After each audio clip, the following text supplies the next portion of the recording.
nome é Adalto, do Centro Espírita Fraternal Teresa d'Ávila,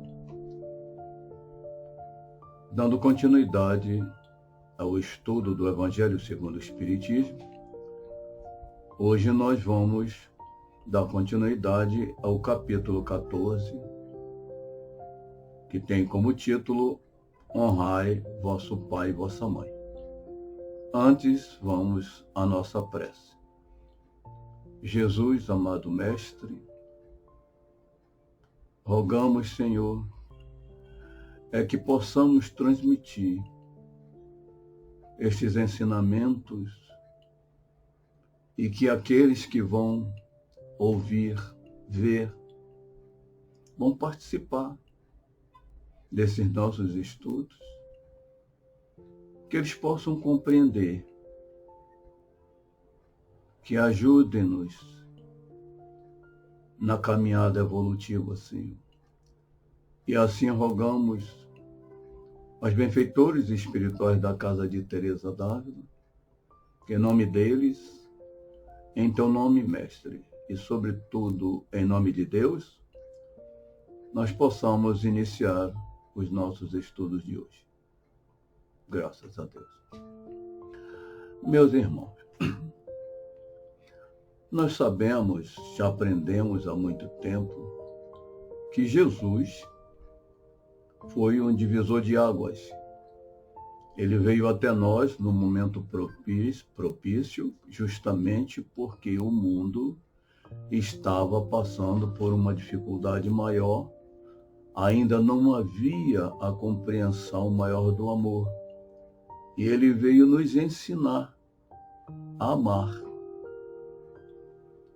E então, nessa passagem, que intitula-se Quem é minha mãe e quem são meus irmãos, seria um contrassenso, seria uma contradição aceitar que Jesus queria, com estas palavras, justamente menosprezar a sua família consanguínea. Não, ele sempre aproveitou a oportunidade e, como a casa estava cheia e foi avisado de que sua mãe e seus irmãos estavam lá do lado de fora, e ele aproveitou e perguntou: quem é minha mãe e quem são meus irmãos? E ele disse que tua mãe e teus irmãos estão lá fora e te chamam. Ele diz: quem é minha mãe e quem são meus irmãos? Eis que minha mãe e meus irmãos, pois todo aquele que faz a vontade de meu Pai, esse é meu irmão, minha irmã e minha mãe. Aí ele passa para nós esse sentimento da família universal. E ele falava isso justamente para que nós sentíssemos a necessidade dessa confraternização. É muito importante na nossa vida essa nossa relação de uns para com os outros. E então nos cabe o item 6, o capítulo 14, comentando sobre essa passagem, e Kardec nos diz que singulares parecem algumas palavras de Jesus por contrastarem com a sua bondade e a sua inalterável benevolência para com todos. Fato irrecusável é que sua doutrina tem por base principal, por pedra angular, a lei de amor e caridade. Não é possível que ele viesse destruir de um lado o que estabelecia do outro.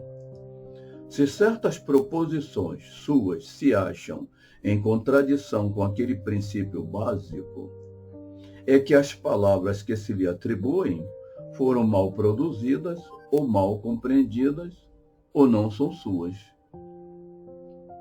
Então nós vamos ver, por exemplo, que Jesus considerava seus discípulos como seus irmãos, como sua mãe, porque ele os seguia e obedeceu a palavra. E a família, nessa passagem de Jesus, ela configura, ela compreende que todos os seres do universo são filhos de Deus, Pai Criador, constituindo dessa feita uma imensa e única família. E a concepção espírita, ela amplia o entendimento de família como núcleo de convivência e de aprendizagem, que se processam através das reencarnações sucessivas. Através das reencarnações sucessivas, nós vamos nos aconchegando mais, vamos acertando, aparando as arestas, aprendendo a amar, e aí sendo cada vez mais fortalecido esse núcleo familiar. Certo? Então, caminhamos para vivermos como uma verdadeira e única família, amando, respeitando e cooperando com todas as individualidades. Todas as individualidades.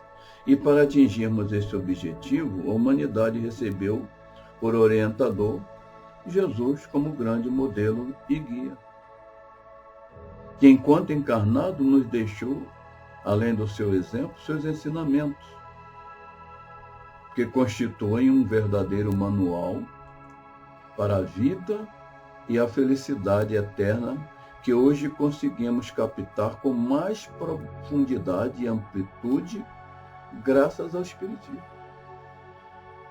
O Espiritismo, ele é claro, ele é límpido, ele é cristalino para aqueles que querem, que desejam aprender, aqueles que têm a mente aberta e que justamente eles não se conformam com a situação, vamos dizer assim, de ociosidade intelectual. Ele precisa de algo mais. Ele nasceu para evoluir. Ele busca constantemente o conhecimento, busca algo mais. Claro que tem aqueles que ainda se mantêm parados, como se diz, no tempo e no espaço. Mas para o nosso crescimento equilibrado e acelerado, basta seguirmos 3 fases. O estudo, necessário para isso, estudar. Não basta só ler. Temos que estudar. E estudando, compreendendo, vamos partir para a reforma interior, a reforma íntima, tão necessária para esse crescimento, para desenvolvermos a paciência, a tolerância, o sentimento fraternal, a empatia. Tudo isso são virtudes necessárias para que todos, sem exceção, evoluamos. E depois disso tudo, depois do estudo, a reforma íntima, é só praticar. Se torna mais fácil praticar. Porque essa prática é caminhar com Jesus. E Jesus nos disse: comigo o meu jugo é leve e o meu fardo é suave. E Teresa d'Ávila não podia ficar de fora. Quando nós vamos vê-la, é no capítulo 3 do Livro da Vida, que ela nos fala como a boa companhia contribuiu para tornar a despertar seus desejos e de que maneira começou o Senhor da vida, a dar a ela luz sobre o engano em que estivera. Todos nós nos mantemos no engano com a nossa família, com a nossa parentela, com os nossos amigos, por falta ainda desse sentimento, desse amor divino que jaz em nós. Então, no item 5 do capítulo 3, ela nos diz que ainda que tenham sido poucos os dias que fiquei com a força que faziam em meu coração as palavras de Deus, tanto lidas quanto ouvidas, e a boa companhia. Cheguei a ir entendendo a verdade de que, quando era pequena, de que tudo não era nada, e a vaidade do mundo. Que tudo em nós, que vivemos materialmente falando, tudo é ilusório, tudo é fantasia, tudo passa, tudo é passageiro. Mas a gente custa a dar o primeiro passo. Então ela diz, e mesmo conseguindo que minha vontade se inclinasse para ser monja, e temendo tivesse morrido e ir para o inferno, vi ser melhor e mais seguro estado, e assim pouco a pouco decidi forçar-me a tomá-lo. Batia forte dentro dela, batia firme, ela tinha esse sentimento fraterno, ela tinha aqueles espíritos amigos do lado dela, dando força para que ela modificasse, porque ninguém está só. Então todos aqueles que eram colocados em seu caminho a protegiam, davam os aconselhamentos, e ela foi sentindo cada vez mais essa força. E sentindo essa força, ela fecha no item 4 dizendo que Sua Majestade, sem querer, me forçou a me esforçar. Prestemos atenção a esta frase. Sua Majestade me forçou a me esforçar. Quanto trabalho a espiritualidade tem conosco, em nome do amor de Deus, buscando nos colocar no caminho certo, e fraquejamos, negligenciamos, né? Então, quando ela diz isso, ela sente a imposição da renovação, ela sente a mudança, a necessidade da autotransformação, que é a imposição da lei do amor. A Joana de Ângeles, em Estudos Espíritas, nos diz que a família espiritual é o grupo de espíritos normalmente necessitados, desajustados em compromisso inadiável para a reparação, graças à contingência da reencarnação. Então a gente sabe que é pela reencarnação, que é a grande bênção de Deus, que nos dá inclusive o esquecimento do passado, né, que vai nos ajudando cada vez mais a esse grande entendimento da vida. E ela nos fala que as famílias espirituais frequentemente se reúnem na Terra em domicílios físicos diferentes para realizações nobilitantes, e que sempre se viram abraços os construtores do mundo.